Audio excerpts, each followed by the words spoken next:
We've got 4 guys we're going to throw at you, and you can go ahead and put them on the poll question because you know who they are, Caleb. And that is, what player is Tennessee's biggest surprise so far this season?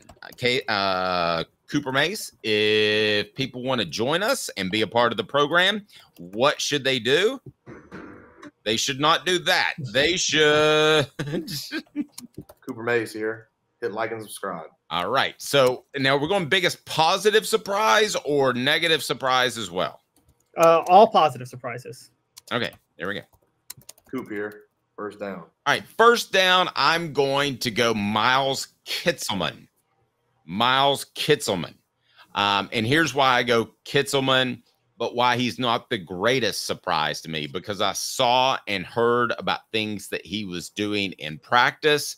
So I am not surprised by what he has been able to do this season. But I would have to say, based off his recruiting, it is somewhat of a surprise, right? Yeah. Yes. I would say somewhat a surprise. I think more of a pleasant surprise recently. You know, he had some red flags earlier in the year. And that Arkansas game he played horrible in. But since then, he's really turned it around, I'd say.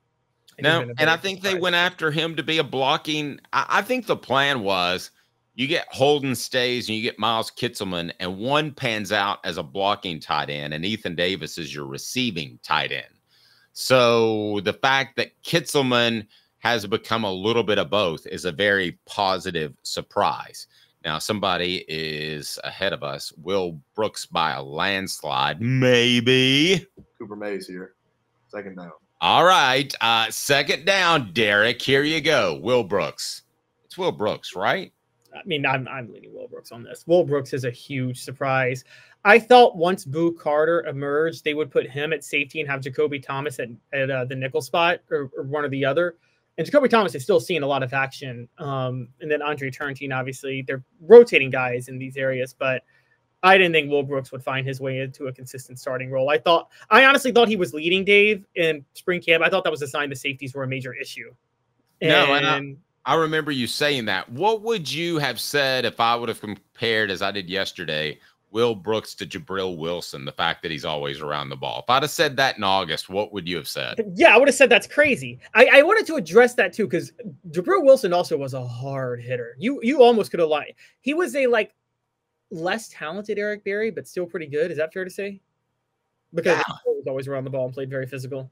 Yeah, I think I could work with that. Or maybe a less physical Fred White. Fred White was always around the ball, but he absolutely destroyed That's you. true. You got it. That's true. Fred White played like a linebacker.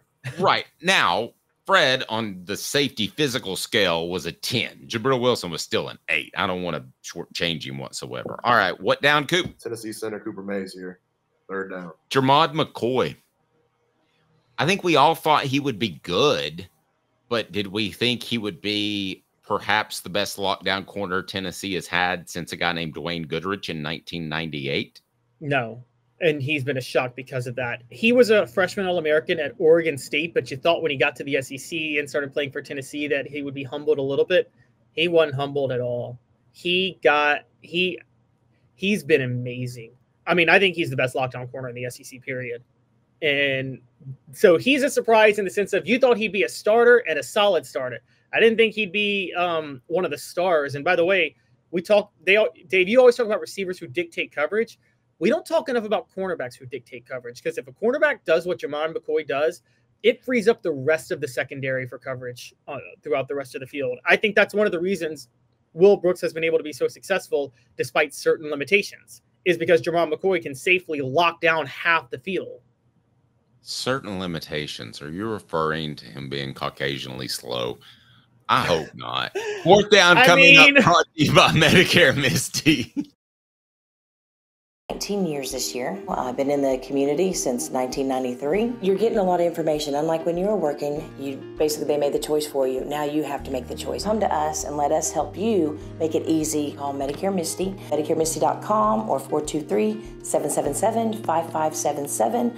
Let us help them sleep at night. And we call her Medicare Misty.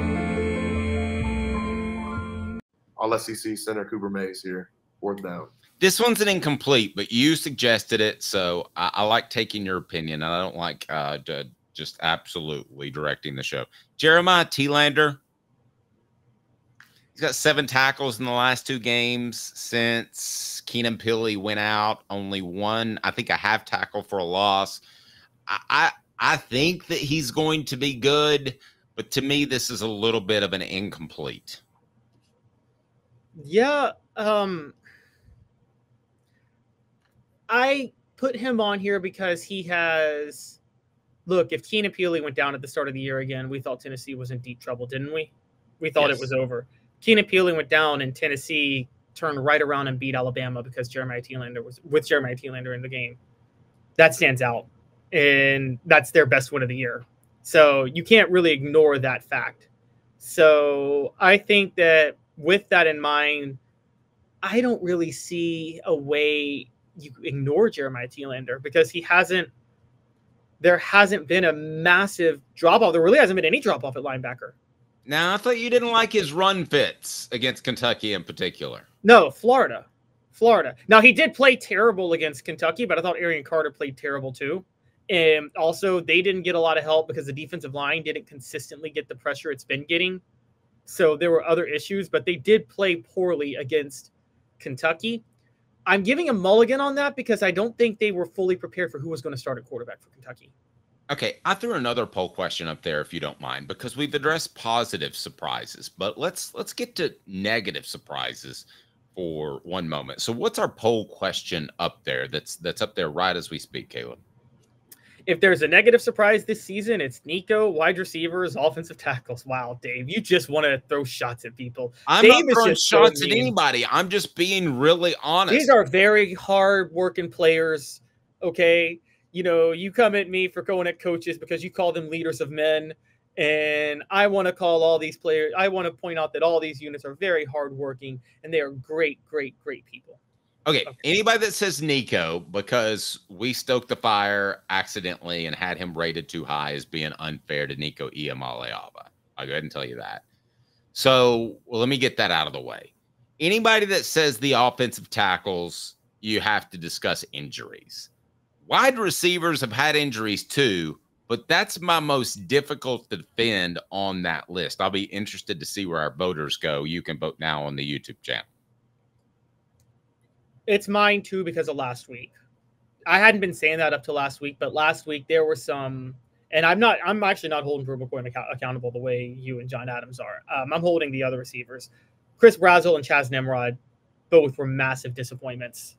And so I'm because of that, yeah, I'm going with you. I'm going wide receivers on that front.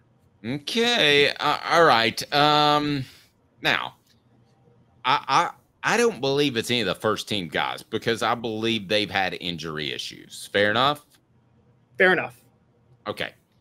But I will say this. I'll say Chaz Nimrod and Mike Matthews have either been disappointing because they haven't played as much or they've been disappointing because they're not as good as we thought. Right now, where do we stand on the YouTube voting page? The poll question, as we call it. If there's a negative surprise this season, it's Nico, wide receivers, or offensive tackles. Wide receivers, 55%. Offensive tackles, 41%. Nico, 5%. Okay, and somebody says they accidentally clicked on Nico. Somebody said that yesterday. Rustastic, was that you twice? Are you accidentally voting on people? Well, also, and there's only one Nico vote. So maybe you're subconscious, though. I mean, Rustastic voted on somebody yesterday, I believe, that wasn't who he meant to vote on, and he tried to take his vote back. I mean, what is this, the election?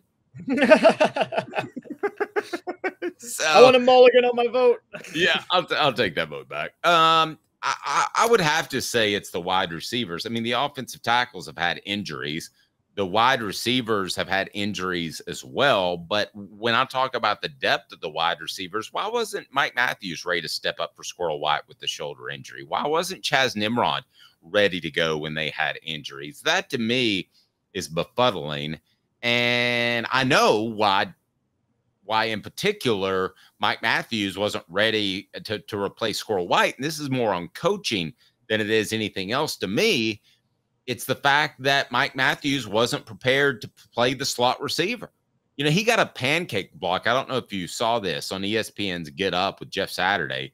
He got a pancake block. Holden Stays got a pancake block. They had a little love fest for the Vols. So I have trouble believing that Mike Matthews isn't physical enough if he's able to go out there and do that.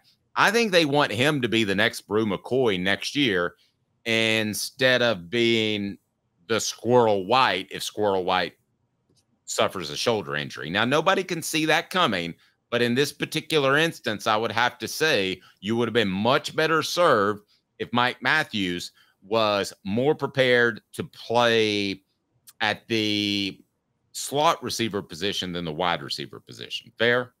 Yeah, but also they recruited a specific wide slot receiver for depth here, which would be Braylon Staley. Why hasn't he seen the field? That's a big question too. Yeah, I haven't seen enough of Braylon Staley or heard enough to think that he's good to go. I mean, that would be my biggest question with him.